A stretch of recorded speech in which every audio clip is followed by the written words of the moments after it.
Somewhere along the way, you stopped going after something you actually wanted. Not because you finished it, not because you achieved it, but because, at some point, you just quietly stopped. Maybe it was a goal, a dream, a relationship, a version of your life you once pictured clearly. And somewhere between wanting it and getting it, you let it go. This isn't always about failure.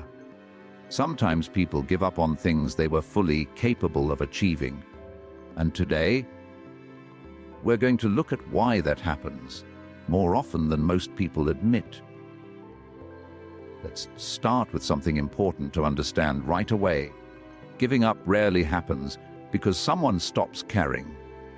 In most cases, people give up on things they still want. Deep down, they just stop believing the path toward it is worth the discomfort it requires. This distinction matters a lot because it means giving up isn't usually about losing desire. It's usually about losing endurance for the process. One of the most common reasons people give up is something called the gap between expectation and reality. When you first want something, your mind often imagines a fairly straight path toward it. Work hard, stay consistent, eventually arrive. But real progress is rarely straight. It involves plateaus, setbacks, slow periods where nothing seems to be improving, no matter what you do. When that gap between the imagined path and the real path becomes obvious, many people interpret it as a sign they're failing, rather than simply a normal part of any meaningful pursuit. So instead of adjusting their expectations, they quietly start pulling away from the goal itself.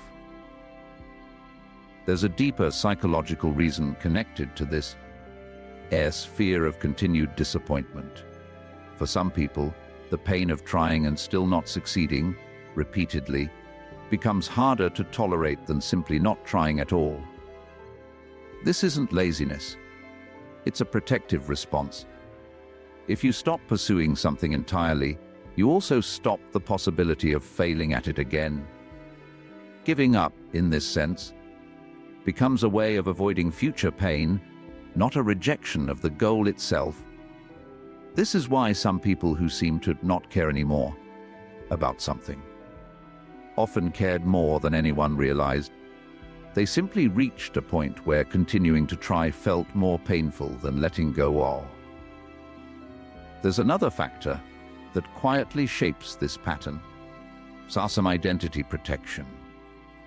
The longer someone pursues something without visible success, the more that pursuit can start to feel tied to their self-worth. If I keep failing at this, what does that say about me? What, at a certain point, walking away from the goal can feel safer than continuing to risk that internal question. Giving up becomes a way of protecting identity, even at the cost of the thing someone actually wanted. Why? This is rarely a conscious decision. It happens quietly, underneath awareness, as a form of self-protection. There's also something worth mentioning about environment and support. Pursuing something difficult without any encouragement, without anyone acknowledging the effort involved, can slowly wear down even strong motivation. Humans are deeply influenced by social reinforcement, and a lack of it, over time, can make persistence feel far heavier than it should. This is why the same goal can feel completely different depending on who's around you. Supported effort feels sustainable. Isolated effort often doesn't, no matter how much someone originally wanted the outcome. Here's something that surprises many people. Sometimes giving up isn't actually about lacking motivation at all. It's about exhaustion accumulated in other areas of life. If someone is depleted from unrelated stress, responsibilities, or emotional strain, they may not have the internal resources left to keep pursuing something that requires ongoing effort. This can look like losing interest, but it's often closer to running out of capacity. So, does this mean people should never give up on anything? Not exactly. Some things genuinely aren't meant to be pursued forever, and recognizing when to let go of something is its own valuable skill. The goal here isn't to never quit anything.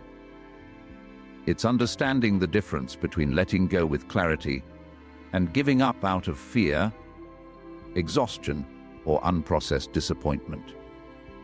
If you're someone who has given up on something you still think about, it's worth asking yourself, honestly, did I stop wanting this? Or did I stop believing I could handle the discomfort of continuing? That question often reveals something important, because if the desire is still there,